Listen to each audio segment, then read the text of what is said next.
아멘. 오늘 함께 살펴볼 말씀은 구약성경 열왕기하 13장입니다. 글도 중심 성경 읽기로 내일 읽게 될 본문인데요, 열왕기하 13장 14절부터 19절까지 말씀입니다.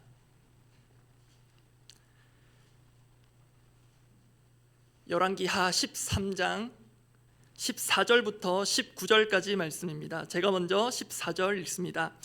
엘리사가 죽을 병이 들매 이스라엘의 왕 요아스가 그에게로 내려와 자기의 얼굴에 눈물을 흘리며 이르되 내 아버지여 내 아버지여 이스라엘의 병거와 마병이여 하매 엘리사가 그에게 이르되 활과 화살들을 가져오소서 하는지라 활과 화살들을 그에게 가져오매 또 이스라엘 왕에게 이르되 왕의 손으로 활을 잡으소서 하매 그가 손으로 잡으니 엘리사가 자기 손을 왕의 손 위에 얹고 이르되 동쪽 창을 여소서 하여 곧 열매 엘리사가 이르되 쏘소서 하는지라 곧 쏘매 엘리사가 이르되 이는 여호와를 위한 구원의 화살 곧 아람에 대한 구원의 화살이니 왕이 아람 사람을 멸절하도록 아벡에서 치리이다 하니라.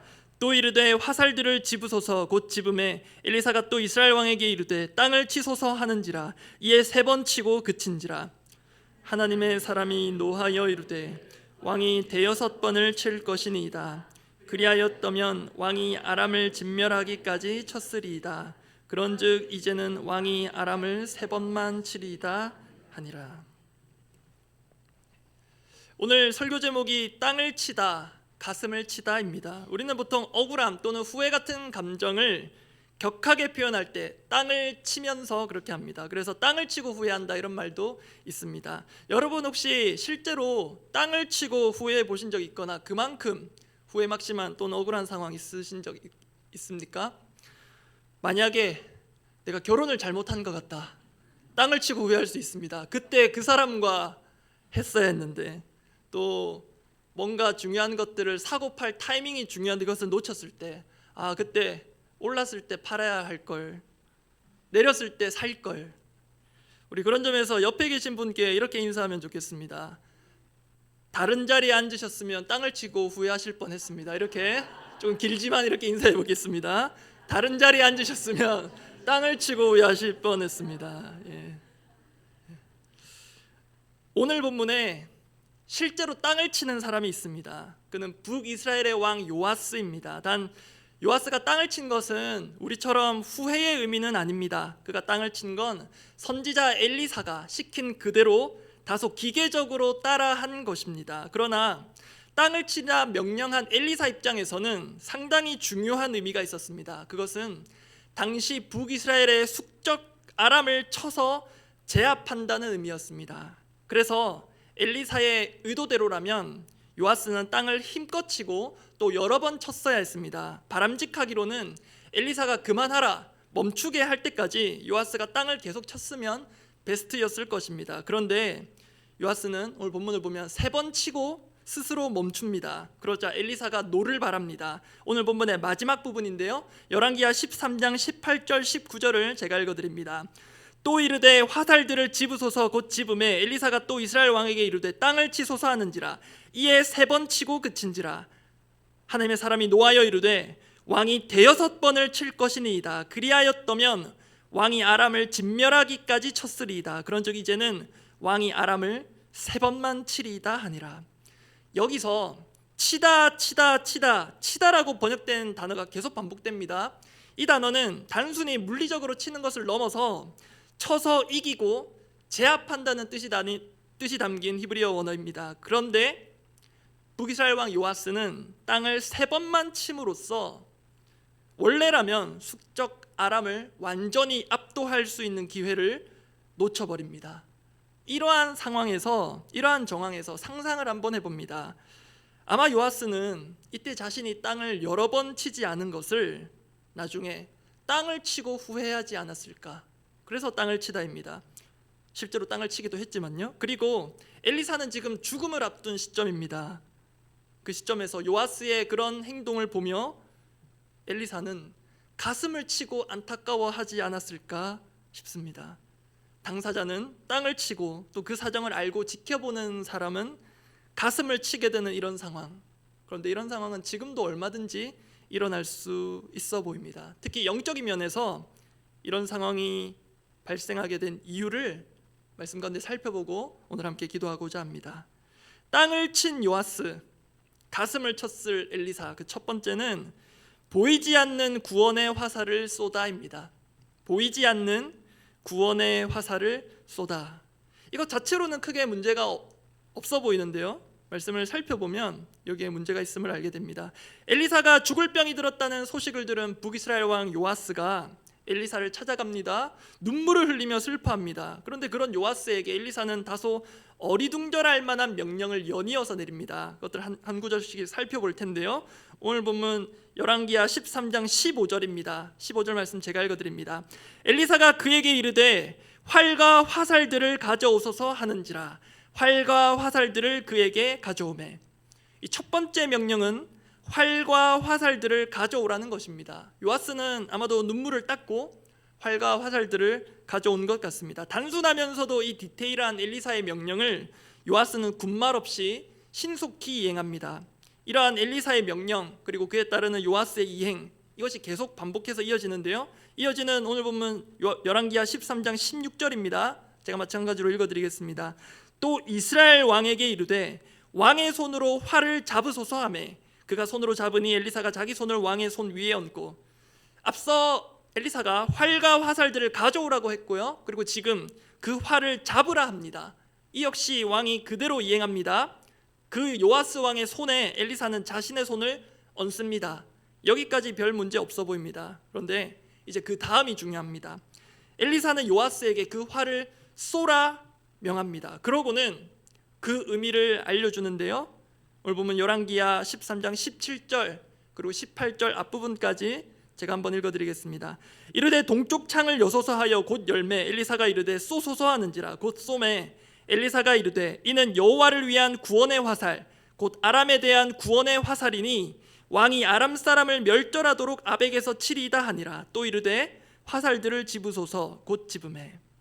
지금 여기서 활을 쏜 것이 상징하는 바, 엘리사가 말해준 대로 여호와의 구원이자 아람에 대한 승리입니다. 즉 엘리사는 이 단순한 미션을 통해서 요아스에게 아람에 대한 완승 그리고 압승의 그 약속의 말씀을 전한 것입니다. 그런데 여러분, 조금 전에 확인한 이 17절 그리고 18절 앞부분, 이 과정을 다시 보면 뭔가 이상한 점이 있습니다.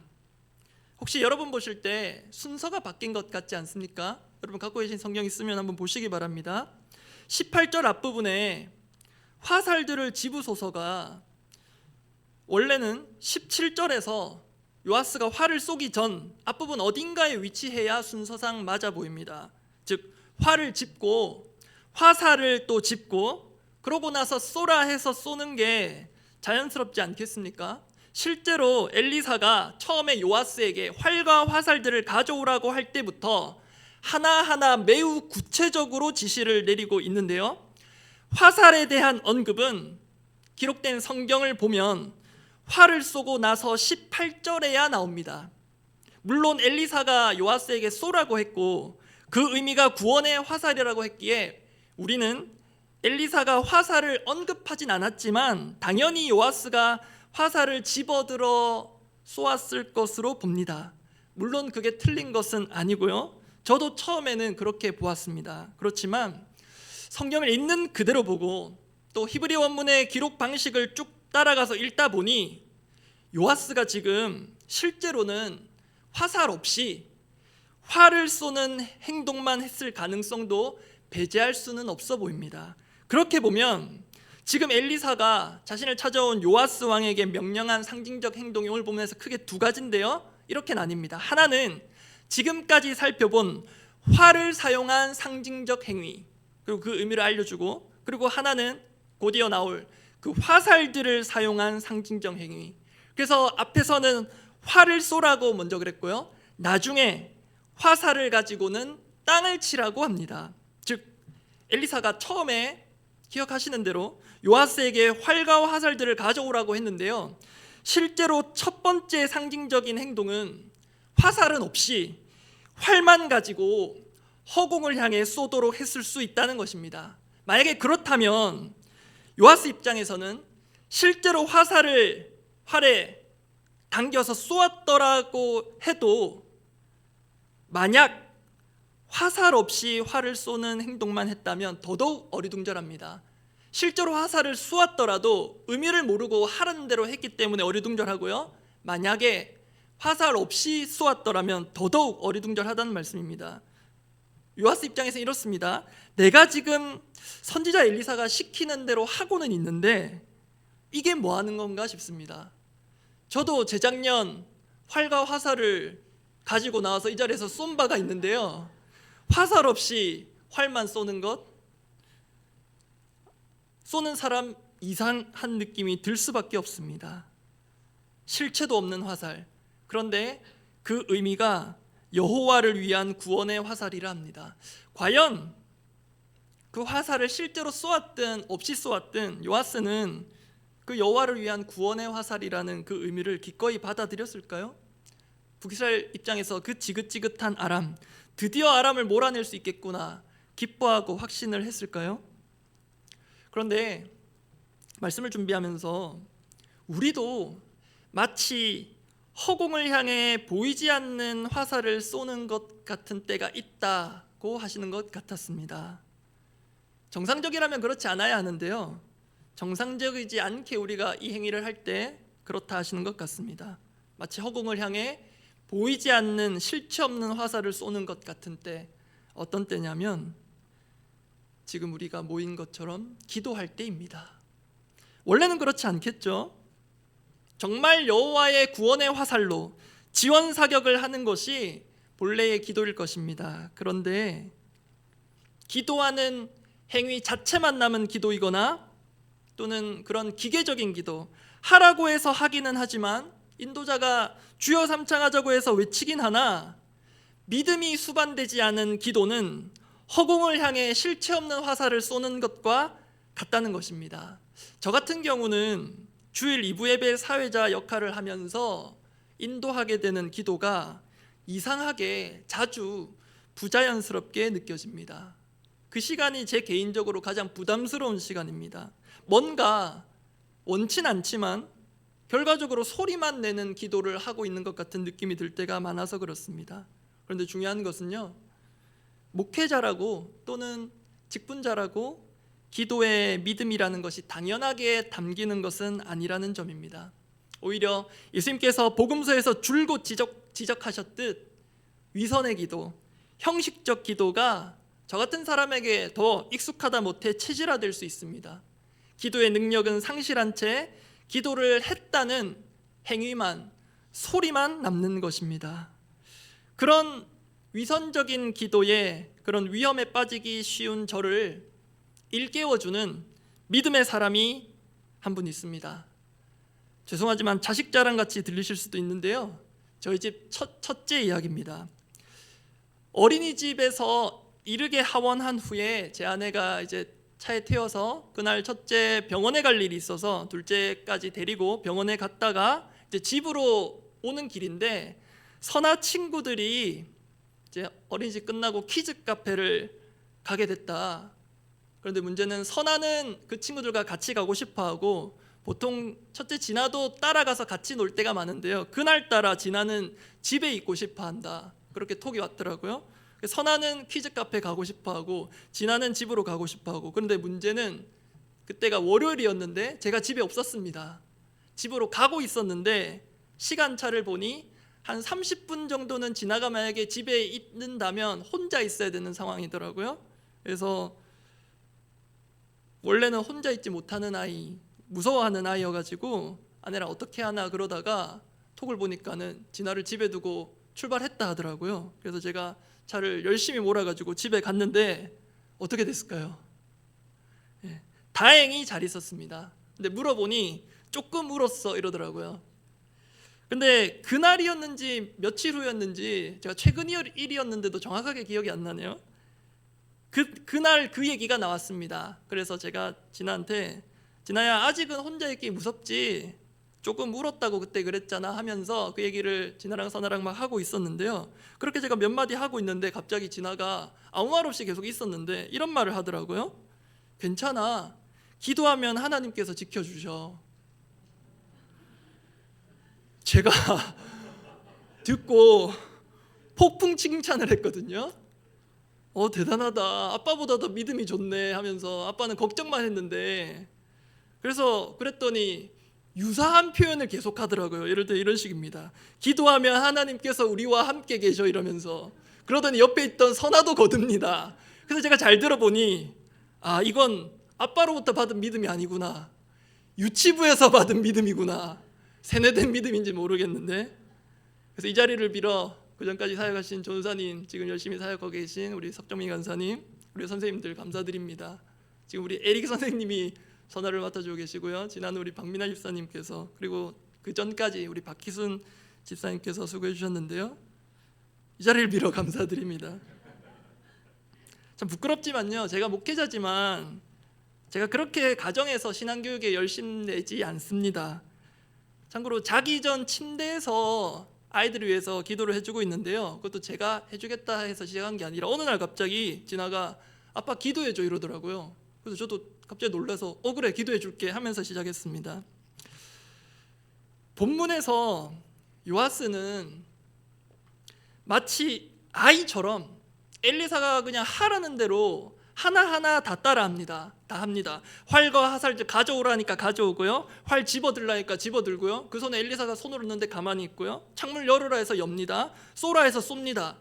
일국의 왕이 마치 AI처럼 다뤄지는 느낌이 그도 불편했을 수 있는데요, 선지자의 명령 그대로 이행한 것은 분명 잘한 면이 있습니다. 그런데 그 요아스에게 정말 필요했던 것은 뭐냐면 아이 같은 믿음이었습니다. 자신이 활을 들고 했던 그 행위들 자체에는 실은 아무 의미가 없습니다. 그 점에서는 여러분, 우리의 기도도 마찬가지입니다. 행위 자체가 아니라 우리가 누구를 믿고 누구에게 하는 기도냐가 관건입니다. 우리는 화살처럼 쏘아 올린 이 기도에 구원과 승리의 약속을 부여해 주시는 하나님을 아이처럼 믿고 또 그 신뢰하는 믿음이 가득 담겨 있기를 원합니다. 두 번째입니다. 땅을 친 요아스, 가슴을 쳤을 엘리사. 두 번째는 눈에 보이는 병거와 마병의 지다입니다. 눈에 보이는 병거와 마병의 지다. 앞서 그 구원의 화살, 그것은 믿음의 눈으로 요아스가 보지 못했고요, 반대로 본 것이 있습니다. 눈에 보이는 병거와 마병, 그것을 보면서 그는 졌습니다.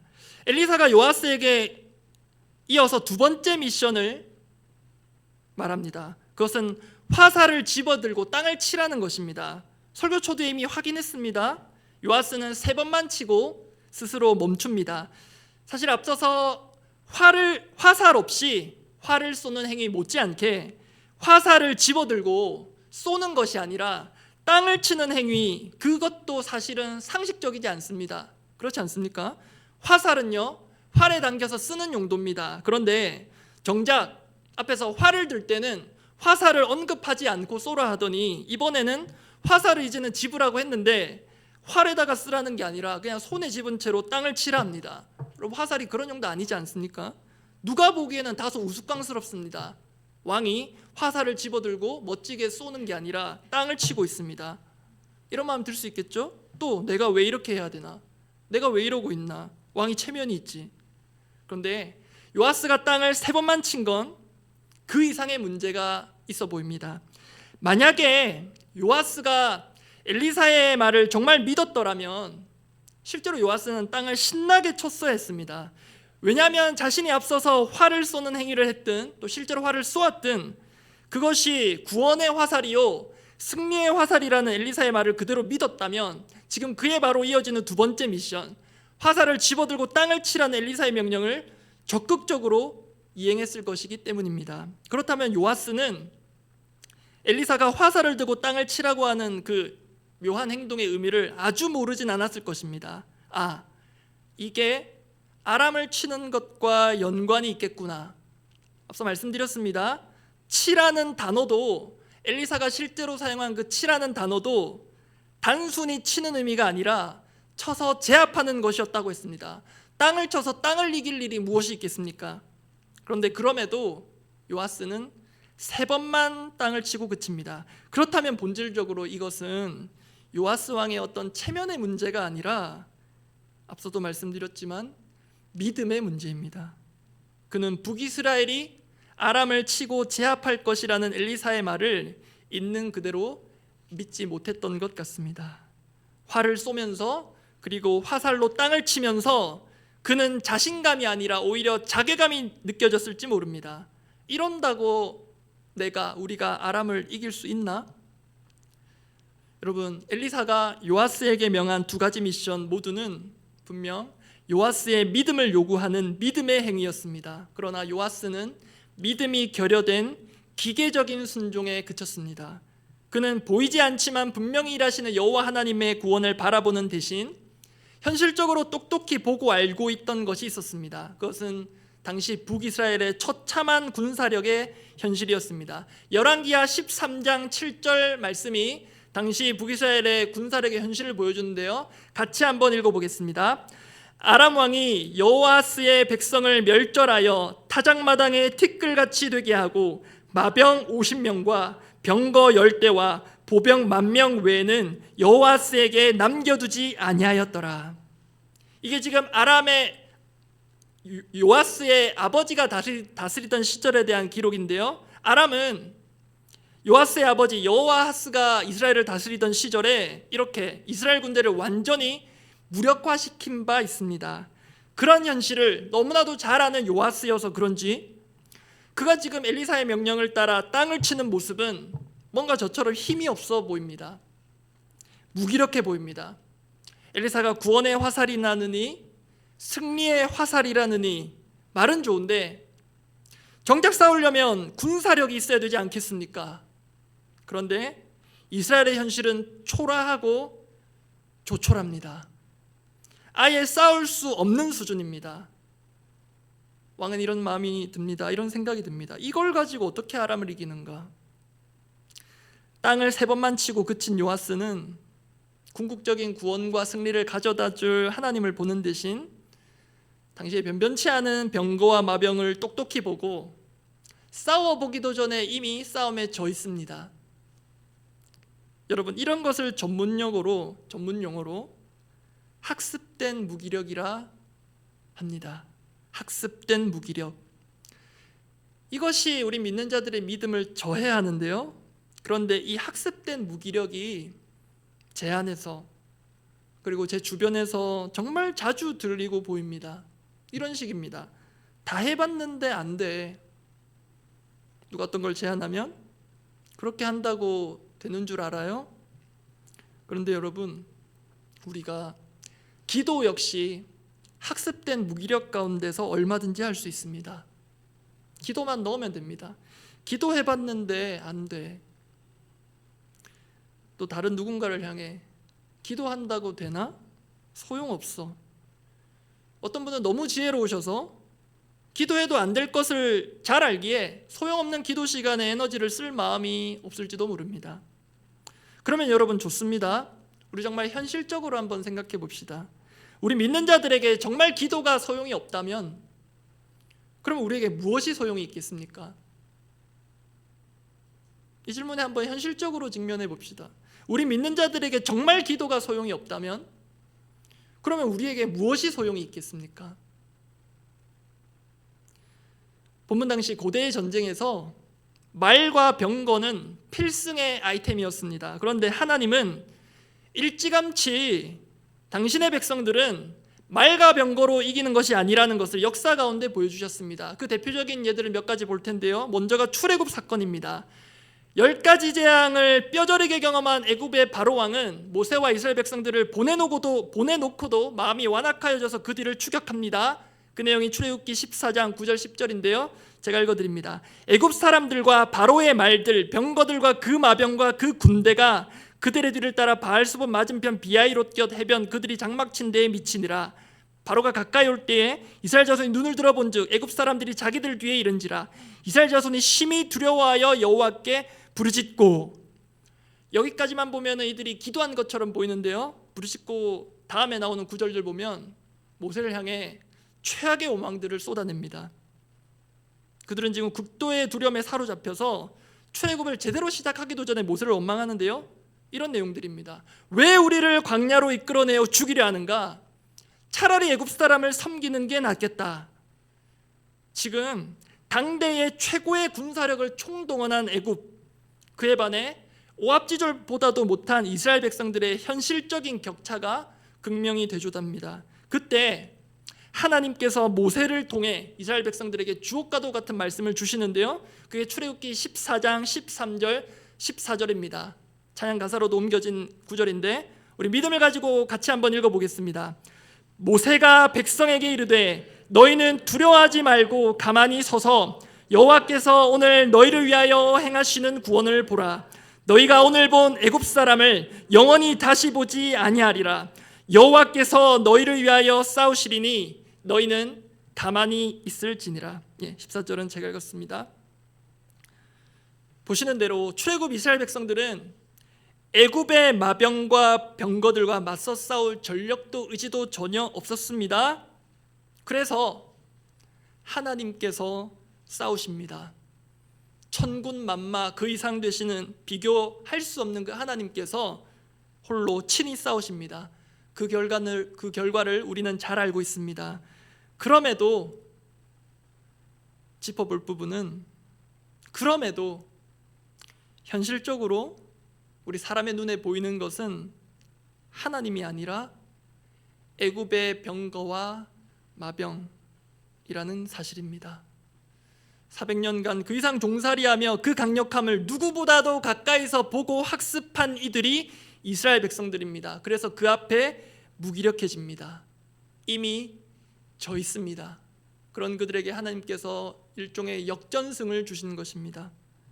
이렇게 말과 병거가 승리를 가져다 주는 것이 아니라는 것을 하나님은 엘리사를 통해서도 보여주신 바 있습니다. 지금 하고 있는 그리스도 중심 성경 읽기 어제 화요일 진도 가운데 읽으셨을 부분입니다. 아람 왕이 이스라엘을 치려고 세운 군사 작전들이 계속해서 탈로가 납니다. 이상하다 싶어 내부 첩자가 있는가 알아보니 이스라엘의 선지자 엘리사가 아람 왕이 침실에서 한 말까지 다 알고 이스라엘 왕에게 알린다, 이런 정보를 확인합니다. 그래서 아람 왕은 엘리사부터 잡아야 되겠다 판단하고 이번에는 말과 병거와 많은 군사를 보내서 밤중에 엘리사가 있는 성읍을 에워쌉니다. 그것을 뒤늦게 한 엘리사의 사환, 두려움에 사로잡혀서 엘리사에게 그 사실을 알립니다. 그런데 그때 엘리사의 대답이 또한 주옥 같습니다. 열왕기하 6장 16절 17절인데요 제가 16절 읽어드립니다. 대답하되 두려워하지 말라. 우리와 함께한 자가 그들과 함께한 자보다 많으니라 하고, 17절은 함께 읽어보겠습니다. 기도하여 이르되 여호와여 원하건대 그의 눈을 열어서 보게 하옵소서 하니 여호와께서 그 청년의 눈을 여심해 그가 보니 불말과 불병거가 산에 가득하여 엘리사를 둘렀더라. 사환은 자신과 주인을 둘러싼 적군 아람의 수많은 말과 병거만을 보았습니다. 그런데 엘리사는 그것을 넘어 하나님께서 지키시는 불말과 불병거를 보고 있었고 사환에게도 보게 했습니다. 무엇으로 그렇게 했습니까? 기도하여 이르되 여호와여 원하건대 그의 눈을 열어서 보게 하옵소서. 여기에 오늘 우리의 기도가 어떠해야 하는지 중요한 교훈이 담겨 있습니다. 우리는 기도를 통해 우리의 눈을 열어 정말로 보아야 할 것을 보게 해달라 구해야 하겠습니다. 정말 기도하는 자는, 정말 믿음으로 기도하는 자는 똑같이 현실을 보되 그 너머의 것을 보는 사람입니다. 상황도 마찬가지입니다. 사면초가인 현실은 사환이나 엘리사나 마찬가지입니다. 오늘 본문으로 와서 군 통수권자 요아스는 말할 것도 없습니다. 나의 군사력, 이 나라의 군사력이 제로에 가깝구나. 그럼에도 눈을 열고 보아야 하는 것은 이 나라는, 이 교회는, 이 가정은 마병과 병거로 지킬 수 있는 것이 아니라 하나님께서 지키고 이기게 하신다는 것입니다. 마병과 병거가 없어서 이 나라가 망하는 것이 아니라 오히려 마병과 병거만을 맹신하며 의지하는 것 때문에 망할 수 있다는 것입니다. 여러분, 그런데 예수님도 유사한 상황이 있으셨습니다. 예수님 잡히실 때 유대 종교 지도자들이 로마 군인들과 공조하여 예수님을 잡으러 왔습니다. 수제자 베드로 칼을 들고 버텨보려고 했지만 수적으로나 실력으로나 상대가 안 됩니다. 그때 예수님께서 베드로에게 하신 말씀이 마태복음 26장 53절인데요. 제가 읽어드립니다. 너는 내가 내 아버지께 구하여 지금 12군단 더 되는 천사를 보내시게 할 수 없는 줄로 아느냐. 여러분, 이게 자신을 잡으러 온 그 무장한 군사들을 향해서 제압용으로 한 말이 아니라 베드로에게 한 말이라는 것 우리가 주목할 필요가 있습니다. 제자된 자들에게 주시는 말씀입니다. 그런데 이 말씀 잘 보면요, 앞서 엘리사가 사원에게 한 말과 유사해 보입니다. 저는 이렇게 보였습니다. 베드로야, 실제로는 우리와 함께한 자가 저들보다 많다.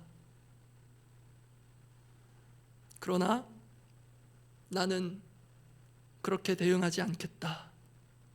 그게 이기는 길이기 때문이다. 이 가르침을 주시고 예수님은 잡히십니다. 더욱이 죽음을 이기시는 그 승리는 우리 스스로 쟁취하는 게 아니라 하나님만이 주시는 것이기 때문에 예수님 이런 귀중한 가르침을 마지막 순간에 주신 것 같습니다. 말씀을 정리합니다. 오늘 본문에 나오는 북이스라엘 왕 요아스는 땅을 3번만 친 결과로 아람을 실제로 3번 무찌릅니다. 그 역사적 기록이 열왕기하 13장 마지막 구절에 나옵니다. 열왕기하 13장 25절 말씀을 제가 읽어드립니다. 여호아스의 아들 요아스가 하사엘의 아들 베나닷의 손에서, 이게 아람의 왕입니다. 하사엘의 아들 베나닷의 손에서 성읍을 다시 빼앗으니 이 성읍들은 자기 부친 여호아스가 전쟁 중에 빼앗겼던 것이라. 요아스가 베나닷을 묘하게도 정확하게 3번 쳐서 무찌르고 이스라엘 성읍들을 회복하였더라. 그런데 표면적으로는 3번 쳤다는 승리의 기록처럼 보이지만 오늘 본문의 맥락을 아신다면 뭔가 찜찜합니다. 실제로는 아람에 대한 압승, 완승이 가능했는데 3번 이기는 것으로 그쳐야 했기 때문입니다. 이러한 승리를 우리는 이런 식으로 표현하죠. 의문의 일패. 이겼는데 이긴 것 같지 않은. 그래서 3번의 승리이기 때문에 저는 의문의 3패라 해야 할지 모르겠습니다. 여러분, 어쩌면 기도라는 구원의 화살 없이 우리도 얼마든지 이길 수 있을지 모릅니다. 또 손에 잡히는 최강의 전력과 승리의 노하우, 여러 정보, 경제력, 많은 것들을 현실에서 가지고도 얼마든지 우리가 하고자 하는 것 다 이루고 대승할 수 있을지 모릅니다. 그러나 어쩌면 그것은 우리 믿는 자들에게 있어서는 승리를 가장한 패배이자 완패일 수 있습니다. 그때 땅을 치고 후회하기 전에 그런 우리를 보고 가슴치며 안타까워하실 주님의 마음을 헤아려 보기를 원합니다. 혹여라도 우리의 믿음 없음이, 우리의 믿음 없는 기도가 우리에게 원래는 완승, 압승을 주시고자 하셨던 그 하나님의 역사를 축소시키는 우를 범하지 않기를 바랍니다. 기도하겠습니다.